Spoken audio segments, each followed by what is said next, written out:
নমস্কার, আমি সীতারাম। গতকাল আমাদের বাজেট ছিল, তো বাজেটে এই যে ক্যান্ডেলটা দেখতে পাচ্ছেন, এটা আমি নিফটি ডেলি চার্টে আছি। এই যে বাজেটের ক্যান্ডেলটা আমি বলেইছিলাম বাজেটের ট্রেড না করতে। তো যাই হোক, তো বাজেটের দিন আমরা ছেড়েই দিলাম, ওখানে কোনো কিছু প্রাইস অ্যাকশন কিছুই কাজ করে না। এবং আজকের কথায় আসি, আজকের আমি পার্সোনালি কোনো ট্রেড করিনি, কিন্তু যেহেতু বাজেটের পরে এমন ভোলাটিলিটি থাকবেই, কোন দিকে কেমন হবে ঠিকঠাক বোঝা যাবে না, দু একদিন লাগবে মার্কেট স্টেবল হতে।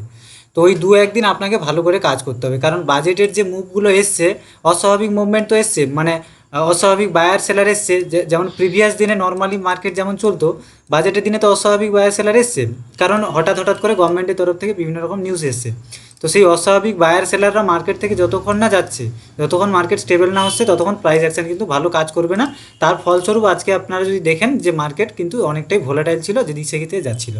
তো আমি বলবো যে আগামী 2-3 দিন একটু আপনার কোয়ান্টিটি যদি আপনি 100 নিয়ে কাজ করেন, সে জায়গায় আমি বলবো যে 50 কোয়ান্টিটি নিয়ে আপনাকে কাজ করতে, একটু কম কোয়ান্টিটি নিয়ে কয়েকদিন কাজ করুন, মার্কেটকে স্টেবল হতে দিন, প্রাইস অ্যাকশন নর্মাল ফিরে আসতে দিন।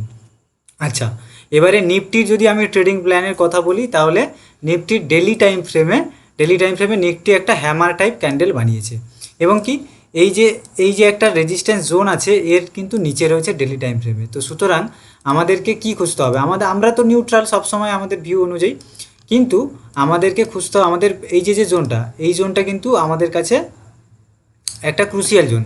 এখান থেকে যদি আমাদের ট্রেডিং প্ল্যান 3টে থাকবে, এখান থেকে যদি বিয়ারিশনেস ভালো শো করে, তাহলে কিন্তু নিচ পর্যন্ত, তবে সেটা ট্রেন্ডের সাথে, যদি হঠাৎ করে খুলে যায় তখন কিন্তু না, হয়তো এখান থেকে ট্রেড নিলেন না, মার্কেট এলো, এখান থেকে বিয়ারিশনেস শো করলো, তারপরে কিন্তু এই নিচ পর্যন্ত টার্গেট করতে পারেন, এই নিচ পর্যন্ত টার্গেট করতে পারেন, এটা একটা প্ল্যান। সেকেন্ড প্ল্যান কি, এখানে কোথাও সামথিং খুললো বা এখানে যদি বুলিশনেস দেখায়, এখান থেকে কিন্তু আপনি উপরে যেতে পারেন। এখানে উপরে গেলেন বা এখানে নিলেন না, এই জোনটাতে আমি ছেড়ে দিলাম, আপনি নিলেন না, এটা একটা ক্রুশিয়াল জোন, ওই জন্য প্রথমেই বললাম জোনটা একটু ক্রুশিয়াল। তারপরে এর উপরে এখানে গিয়ে যদি সাস্টেন করে মার্কেট, তখন সুন্দরভাবে এই জায়গা পর্যন্ত প্ল্যান করতে পারেন, এই জায়গা পর্যন্ত এইভাবে প্ল্যান করতে পারেন, একদম নিফটির ছোট ট্রেডিং প্ল্যান।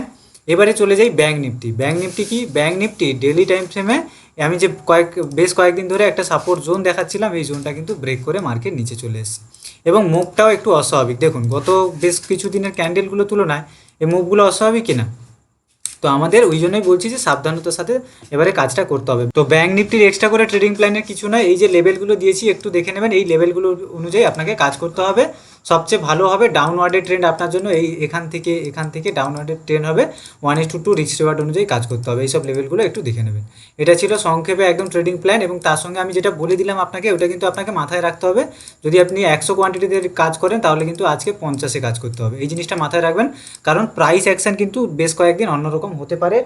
নর্মাল যেরকম প্রাইস অ্যাকশনে আমরা অভ্যস্ত, সেরকম নাও হতে পারে, কারণ অস্বাভাবিক বায়ার সেলার নতুন করে মার্কেটে এসছে, তাদেরকে স্টেবল হতে দিতে হবে। ধন্যবাদ ভিডিওটা এতটা দেখার জন্য, দেখা হচ্ছে আগামী ভিডিওতে। আর আপনারা যদি আমার ট্রেডের বিভিন্ন আপডেট পেতে চান, তাহলে আমার টেলিগ্রামে ডেসক্রিপশানে লিঙ্ক রয়েছে, জয়েন করতে পারেন। আর আপনারা যদি ট্রেডিং শিখতে চান, ইন্ট্রাডে হোক বা সুইং ট্রেডিং হোক, সেটা আপনাকে স্ক্রিনে দেওয়া নাম্বারে আপনি কল অথবা হোয়াটসঅ্যাপ করুন, তথ্য আপনাকে দিয়ে দেওয়া হবে।